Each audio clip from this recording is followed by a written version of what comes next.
It all started when my family turned their backs on me after I wiped out their $80,000 debt. In response, I took back the secret gift I'd been saving for years, and what I revealed next left them utterly speechless. My dad, Michael, my older sister Lauren, 28, my brother Dylan, 26, my younger sister Mia, 22, and even Grandma Evelyn, who looked like she'd aged a decade since I last saw her, were all caught up in this mess. It began on what I thought would be a typical Thursday night in my small Denver apartment. I'd just kicked off my sneakers, tossed some leftover spaghetti in the microwave, and was about to flop onto the couch when my phone started buzzing. The screen lit up with Mom's name, which was odd. Mom's not the type to call for a casual chat, maybe every few months when the Wi-Fi's down or she's forgotten her email password. So, seeing her name flash felt like a quiet warning. I picked up, and her voice hit me like a punch, thick with sobs. "Noah, we need you," she managed, sounding like she'd been crying for hours. "Please, can you come over now?" My stomach dropped. I didn't even ask why. It was one of those moments where your gut screams something's wrong. I grabbed my jacket, slipped on my shoes, and bolted out the door. The 20-minute drive to their house in Boulder felt like an eternity, my heart racing as I ran through every possible catastrophe in my head.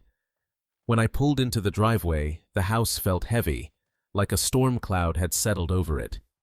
The living room, where we'd spent countless nights watching old movies and bickering over popcorn, now felt stifling. Dad sat on the couch, staring at the carpet like it held life's answers. Lauren paced, chewing her nails raw. Dylan slouched in the recliner, avoiding my gaze. Mia was curled up in the corner, arms crossed tightly. Grandma Evelyn, my rock, sat hunched in her armchair, looking smaller and frailer than I'd ever seen her. "Noah, take a seat," Dad said, his voice heavy with exhaustion. I could tell this wasn't a minor issue. They were drowning in debt, a crushing, can't-sleep-at-night kind of debt that had spiraled out of control. Every credit card was maxed out, the mortgage hadn't been paid in months, and collectors were hounding them with relentless calls and letters. To make matters worse, Lauren had secretly taken out a personal loan for some mysterious emergency expenses. Nobody knew the details, and her shame-filled glance as Dad explained this said enough. The bank had slapped them with a foreclosure notice, threatening to take the house packed with every childhood memory we had. Their entire world was crumbling, and they were out of time to fix it. I sat there, letting their words sink in. They'd tried everything, selling old furniture, cutting back on groceries, even asking distant cousins for loans. But nothing worked. "We've done all we can," Dad said, his voice breaking. "I hate admitting it, but we're out of options." A long, heavy silence followed, and for some reason, everyone's eyes turned to me, like I was supposed to have the answer. Here's the thing. I'd been saving for years. My steady job as a project manager let me tuck away a nice chunk of money, meant for something big, life-changing big. I'd always kept it to myself, a private dream I wasn't ready to share. But seeing my family so broken, so desperate, I didn't think twice. "I'll handle it," I said softly. "Don't worry." Over the next few days, I threw myself into untangling their financial mess. I cashed out $80,000 from my savings, a gut-wrenching hit, but I believed it was worth it. I started with the most pressing debts, credit cards, utility bills, anything to stop the collectors' harassment. I met with the bank to renegotiate the mortgage, ensuring the house was safe. Lauren's loan was trickier, but I covered it to get the hounds off their backs. By the end, they weren't completely in the clear, but the house was secure, and they had breathing room. Their reaction made it feel worthwhile. Dad pulled me into a tight hug, a rarity for him, and whispered, "You're the hero of this family, Noah." Mom's tears turned to relief, And even Lauren, who's usually too proud to admit she needs help, said, "Thank you, Noah. I don't know how to repay you." For the first time, I felt truly appreciated, like I wasn't just the quiet sibling who stayed in the shadows. I thought this was a turning point, a moment that would bind us closer. Oh, how wrong I was. At first, things seemed better. Great, even. When I dropped by, the house felt lighter, like the dark cloud had lifted. Dad was back to tinkering in the garage. Mom wasn't glued to the couch stressing over bills, and Lauren even smiled occasionally. It was nice, like we'd hit a reset button. But after a few weeks, the warmth started to fade. Visits became shorter, texts from them grew sparse, and the gratitude that had felt so real began to vanish. I didn't dwell on it at first. People move on, right? They were probably just busy getting their lives back on track. That's what I told myself anyway. What kept me grounded was the surprise I'd been planning for years, long before the debt crisis. I'd always dreamed of gifting my parents a new car, not some flashy sports car, but something practical and reliable, yet nice enough to make them proud. Their old sedan, a creaky blue clunker they nicknamed Old Blue, was a family joke. It groaned every time it started. The side mirror was held on with duct tape, and the windows only worked if you smacked the buttons just right. It had broken down countless times, stranding them in the middle of nowhere. So, I'd been saving for a replacement, not just for the car itself, but for what it represented. A way to say, "You've done so much for us, let me take care of you now." After the debt situation, I figured the timing was perfect. I dove into research, looking for something spacious for family trips, but modern enough to feel special. I settled on a sleek silver crossover, fully loaded with features they'd love. A backup camera, heated seats, all the bells and whistles. The day I bought it, I was buzzing with excitement, imagining Mom's tears of joy, Dad's proud grin, and maybe even Lauren and Dylan giving me a nod of respect for once. I planned the reveal down to the last detail, drive it over, park it around the corner, and unveil it after dinner. I called Mom to make sure everyone would be home. She answered on the third ring, sounding distracted. "Hey, Mom, you guys around tonight?" I asked, trying to keep the excitement out of my voice. Yeah, I think so. Why?" she replied, like she was only half listening. "Just thought I'd swing by, hang out," I said, playing it cool. "Okay, see you later," she said abruptly, hanging up without another word. It felt off, but I brushed it aside. Maybe she was just busy. Driving to their house, the car gleaming under Boulder's streetlights, I felt a surge of pride. This wasn't just a car. It was a symbol of my hard work, my sacrifices, everything I'd pushed through to get here. When I pulled up, I parked a little down the street to keep the car out of sight, ensuring the surprise stayed intact. Walking to the door, I felt like a kid on Christmas morning, my heart racing with anticipation. But the moment I stepped inside, that excitement started to fizzle. The vibe was all wrong, like I'd walked into a stranger's house. "Hey everyone," I said, forcing a cheerful tone. Mom mumbled a faint, "Hi." Dad grunted from the couch, and my siblings were nowhere to be seen. I could hear Dylan's music thumping upstairs, and Lauren was in the dining room, glued to her phone, scrolling like I wasn't even there. Mia's shoes by the door suggested she was home, probably hiding in her room. "Everything okay?" I asked, standing awkwardly in the doorway. "Yeah, fine," Mom said, her eyes still on her phone. It didn't feel fine, but I didn't push it. I wasn't about to let their weird mood ruin the night. "I was thinking we could have dinner together," I said, trying to sound upbeat. "I've got something big to share after." Lauren rolled her eyes, not looking up. "Is this gonna take long? I've got plans." Dylan shouted something unintelligible from upstairs, and Mia didn't bother coming out. Dad sighed, closing the fridge. Fine, let's just get it over with. My heart sank. I wanted to turn around and leave, but I'd already parked the car, already pictured how this night was supposed to go. So, I stayed. Dinner was painfully quiet, the clink of forks and knives louder than any conversation. I tried to lighten the mood, thanking them for coming together, but before I could hint at the surprise, Dylan came downstairs, chewing a piece of garlic bread. "Can I borrow your car tomorrow?" he asked, cutting me off. "Mine's acting up again." I hesitated. "I need it for work in the morning, but maybe after?" Lauren snapped. "Wow, so you can bail us out of debt, but can't lend Dylan your car? Such a hero, Noah." My head snapped toward her. "Are you serious?" Mia finally appeared, arms crossed, scowling like I'd ruined her day. "He's always like this, doing stuff to look good, then acting like he's better than us." I couldn't believe my ears. "What's wrong with you guys? I've done nothing but help," I said, trying to keep my voice steady.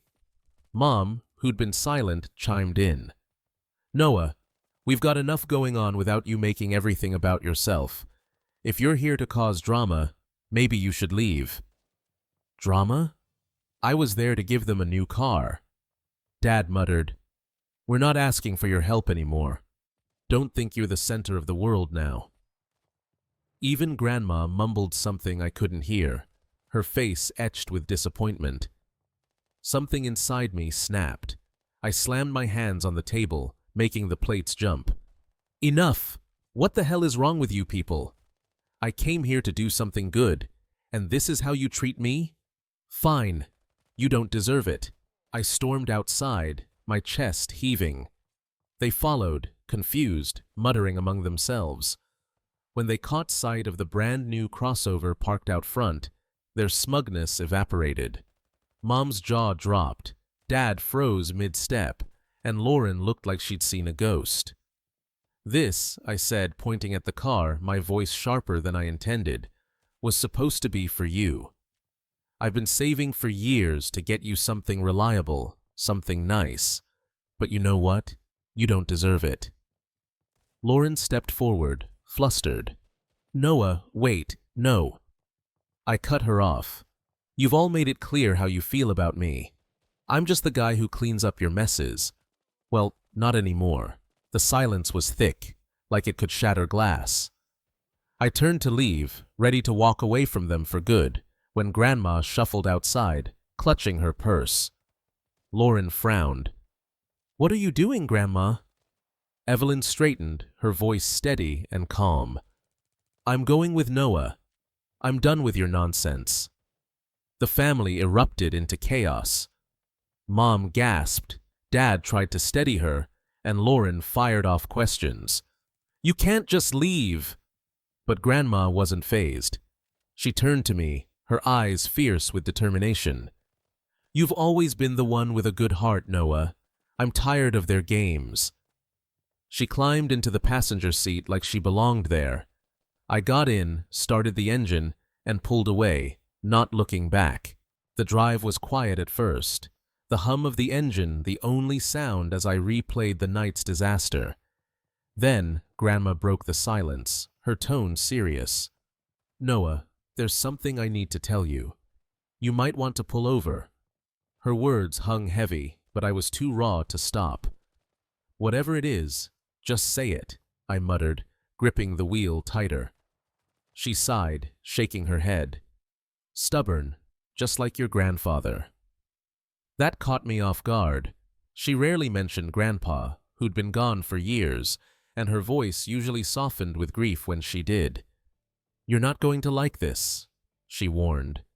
I exhaled sharply. "Grandma, after tonight, I can handle anything." She leaned back, hands folded neatly in her lap. "Your grandfather left me a fortune when he passed, more than you can imagine. I've been adding to it over the years." My jaw tightened. "What? You always said Social Security barely covered your bills." "That's what I wanted everyone to think," she said matter-of-factly. "You've seen how your family acts. If they knew I had money, They'd never leave me alone. I let that sink in. Grandma, who refused to turn on the heat in winter to save a few bucks, had been hiding a secret. "How much?" I asked, my voice low. She hesitated, then said, "Close to $1 million." I nearly swerved into the next lane. "$1 million? And you've been sitting on it all this time?" She gave me a sharp look. "I'm serious, Noah. And yes, I've kept it hidden because it wasn't for them. It was for you." Her words hit like a tidal wave. I'd spent my life feeling like the family's backup plan, the one who fixed their messes without a proper thank you. "Why me?" I asked, my voice softer now.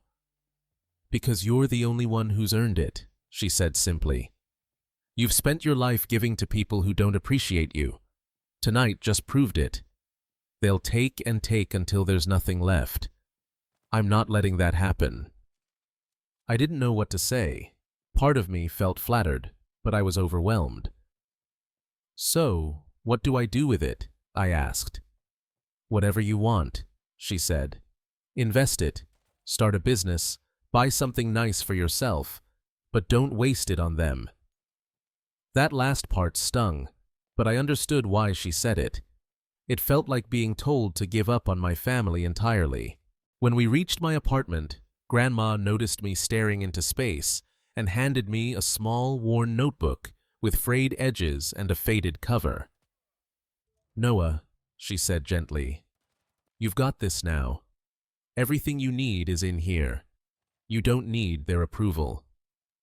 I flipped through it, my stomach twisting. The pages were filled with meticulous handwriting, account numbers, investment notes, contacts for lawyers.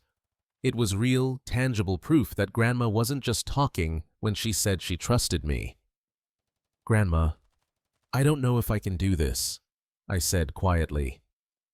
"This is a lot." She placed a hand on my shoulder, her grip firm. "You can, Noah. You're smarter than you think. Just promise me one thing. Don't spend it on people who don't deserve it. They'll take everything if you let them." Her words stayed with me as she went inside, leaving me staring at the car, a shiny reminder of how badly the night had gone. The next morning, my phone was blowing up. Mom sent 3 long texts about how I'd embarrassed her. Lauren posted a cryptic Facebook status about people needing to grow up, clearly aimed at me. Dylan's message was just 2 words: "You're selfish." Grandma saw my expression as she sipped her coffee.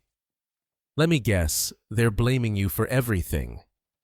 "Pretty much," I said, tossing my phone onto the table. "I'm the bad guy now." She shrugged, unbothered. "Let them sulk. They'll get over it." But the calls kept coming. Mom, Lauren, even Dad tried. I ignored them, but their voicemails grew angrier. "You think you're too good for us now?" Mom's voice crackled. "After everything we've been through as a family, this is how you treat us?" I wanted to scream. I'd done everything to help them, and the one time I stood up for myself, they acted like I'd betrayed them. That evening, Lauren showed up at my door unannounced. "We need to talk," she said, stepping inside without waiting for an invitation. "What do you want?" I asked, crossing my arms. "You need to apologize to all of us," she said bluntly. I laughed, more out of disbelief than humor. "For what? For helping? For buying a car for people who don't care?" She snapped. "For walking out on your family. You think you're above us now, just because you have some savings. Well, guess what, Noah? Money doesn't make you a good person." Anger bubbled up, but before I could respond, Grandma cut in. "Lauren," she said, her voice sharp, "you have no right to be here, let alone demand anything. You've taken advantage of Noah's kindness for years, and now you're mad because he's standing up for himself. Get out, and don't come back until you learn to treat people with respect." Lauren's face turned red, but she didn't argue. She stormed out, slamming the door. I turned to Grandma. "You didn't have to do that." "Yes, I did," she said, sitting back down. It's time they learned they can't treat you like this. For the first time in years, I felt like someone was truly in my corner. The days that followed were a blur of ignored calls and piling messages. Mom's guilt trips, Lauren's passive-aggressive jabs, Dylan whining about his car, Dad trying to play the neutral peacemaker. It never stopped. Their tone shifted from upset to outright angry. "You're acting ridiculous, Noah," Mom texted. "We've been through so much as a family, and now you're walking away like we mean nothing." I tried to ignore it, but every notification was a reminder of how deeply they misunderstood me. Grandma, calm as ever, noticed me pacing the kitchen, phone in hand. "Still letting them get to you, huh?" "They're relentless," I said, slamming my phone down. She sipped her coffee. "They'll scream and cry and throw tantrums, but they can't control you anymore." One night, needing a break, Grandma and I went to a small cafe in Denver. She insisted on treating me to coffee and pie, saying we both deserved a moment of peace. For a while, we just sat there, talking and laughing, the family drama pushed to the back of my mind. But when we got home, the driveway was packed. Lauren's SUV, Dylan's pickup, and my parents' sedan took up every inch of space. "They really don't know when to quit," Grandma muttered. The second we stepped inside, the tension hit like a wall, and the ambush began. "This has gone far enough," Dad said, standing in the living room like he was delivering a verdict. "We're taking Grandma home." I set my keys on the counter, trying to stay calm. "She's not going anywhere, Dad. She made her choice." Mom stepped forward, her face tight with frustration. "She's confused, Noah. She's old. She doesn't know what's best anymore." Before I could respond, Lauren pulled out a piece of paper and waved it dramatically. "This is a power of attorney form. We've already spoken to a lawyer. If Grandma's not in her right mind, we're taking control of her finances and decisions." I clenched my fists, my voice low. "You're not taking anything from her." Grandma stepped forward, her voice clear and unwavering. "You think I don't know what you're up to? I've been dealing with your nonsense for decades. Let me tell you something. I've already spoken to my lawyer, and everything I have is going to Noah. Every last penny. There's nothing you can do about it." The room exploded. Lauren yelled about fairness. Dylan accused Grandma of being manipulated, and even Mom and Dad looked stunned, like they couldn't believe she'd gone behind their backs. But the chaos stopped cold when Lauren shouted, "If you don't give us what we deserve, I'll tell Noah the truth about his perfect little childhood." Everyone froze. I turned to her, my heart racing. "What are you talking about?" Dad's voice was low, warning. "Lauren, don't." She snapped. "Why not? He deserves to know." "Know what?" I demanded, louder now. Lauren crossed her arms, glaring at Dad. "You're not his biological father, are you? Mom had an affair before he was born, and you just decided to raise him like it never happened." My chest tightened, the room spinning. "That's enough!" Dad roared, his face red. "No, it's not," I said, my voice shaking. "Is it true?" Dad hesitated, his eyes darting to Mom, who was crying silently. Finally, he nodded. "Yes, it's true. But it doesn't change anything. I raised you. You're my son." I stumbled back, trying to process it. "You lied to me," I said, barely above a whisper. "We didn't want to hurt you," Mom sobbed. "We thought we were doing the right thing." I shook my head. "You didn't do it for me. You did it because it was easier for you." Lauren looked smug, but Grandma wasn't having it. She stepped beside me, her hand on my arm. "You don't owe them anything, Noah. Not after this." I nodded, taking a deep breath before turning to them. "You've crossed every line. I'm done. Get out of my house, all of you." Mom gasped. "Noah, wait." I cut her off, my voice steady but cold. You lied to me, manipulated me, and now you're trying to control Grandma. You don't get to stay here and throw your guilt trips. Leave. Now. Lauren scoffed. You can't just throw us out. Watch me, I said, crossing my arms. The door's that way. Dad stepped forward like he wanted to argue, but Grandma raised her hand. Don't bother, Michael. He's right. You all need to go. With muttered protests and glares, they gathered their things and shuffled out. Dad paused at the door. Noah, don't do this. Don't let this tear us apart. I stared him down. You already did that when you lied to me. I shut the door behind them and leaned against it, the weight of the confrontation settling over me. Grandma gave me a small smile. I'm proud of you, she said softly. The next few days were a blur. I barely ate or slept, my mind spinning with everything I'd learned. Grandma tried to comfort me, but there wasn't much she could say to ease the blow. One thing was clear. I was done with their lies, their manipulation, their constant demands. Freedom should have felt liberating, but it left me raw, like everything I thought I knew about my family had been stripped away. About a week later, I got a letter in Dad's messy handwriting. Noah, there's something you need to know. Come to the house on Sunday at 3. Bring Grandma. I stared at it for ages, torn between ignoring it and chasing some kind of closure. When I showed it to Grandma, she frowned but wasn't surprised. They've never been good at letting things lie, she said. Do you think I should go? I asked. That's up to you, she replied. But if you're going, I'm coming. I'm not letting them ambush you alone. Sunday came, and the drive to Boulder felt heavier than I expected. Grandma sat quietly beside me, her silence saying as much as words could. When we pulled into the driveway, it was empty, no cars, no signs of life. The windows were dark, curtains drawn. I knocked, but no one answered. Grandma tried Dad's phone, straight to voicemail. We waited on the porch for over an hour, but no one showed. Maybe it's for the best, Grandma said. I nodded, but something felt off. Why send a letter and not follow through? The following days were eerily quiet. No calls, no texts, no cryptic social media posts. It was like the family had gone radio silent. I should have been relieved, but it made me uneasy.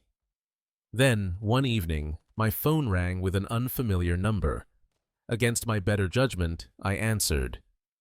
Noah, it's Mia, my youngest sister said softly. Hearing from her was unexpected.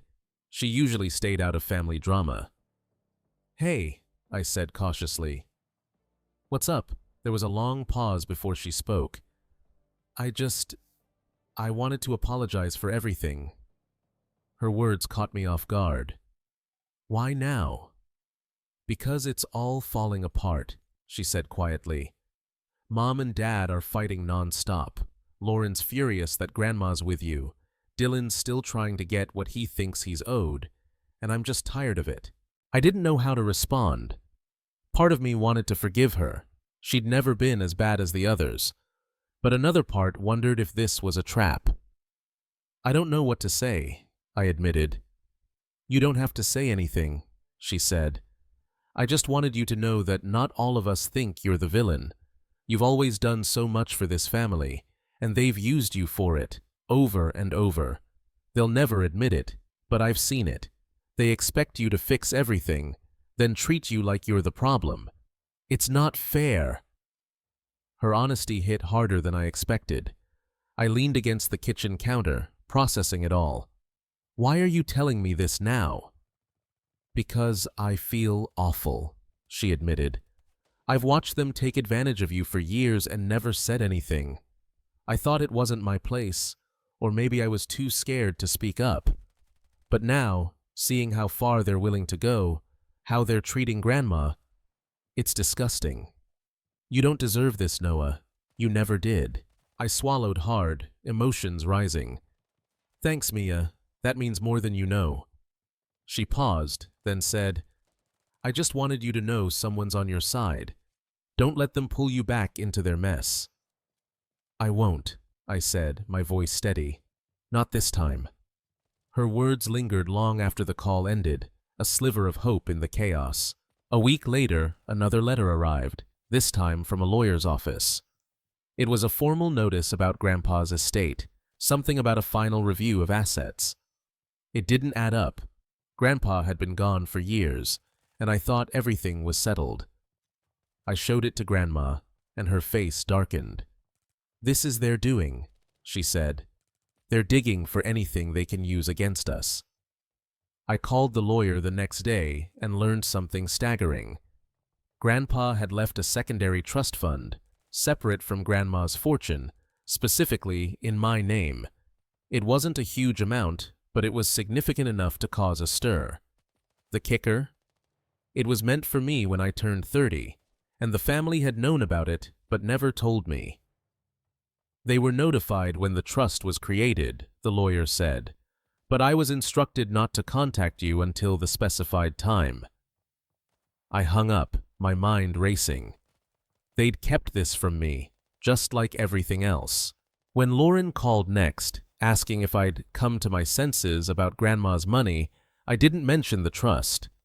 Instead, I let loose. "You know what, Lauren? I'm done. Done with the lies, the manipulation, the constant guilt trips. You want to keep living in this toxic cycle? Fine, but I'm not playing anymore." She didn't take it well. "You're choosing Grandma over the rest of us?" "No," I said firmly. "I'm choosing myself." For the first time, I meant it. Now, I'm starting to make plans for my future. Real plans. The kind I've always put off because I was too busy fixing everyone else's problems. I'm meeting with Grandma's lawyer, sorting out her estate, and researching ways to invest the trust fund. The family's messages have slowed, trickling to nothing. It's not the closure I imagined, but it's enough. Grandma's still here, her wit and wisdom keeping me steady. One evening, as we sat on the porch, she looked at me and said, "You've got a good heart, Noah. Don't let them take that from you." I'm finally moving forward, feeling lighter than I have in years, ready to build a life that's truly mine. Thank you for listening. Please share your thoughts, like this video if you found it helpful, and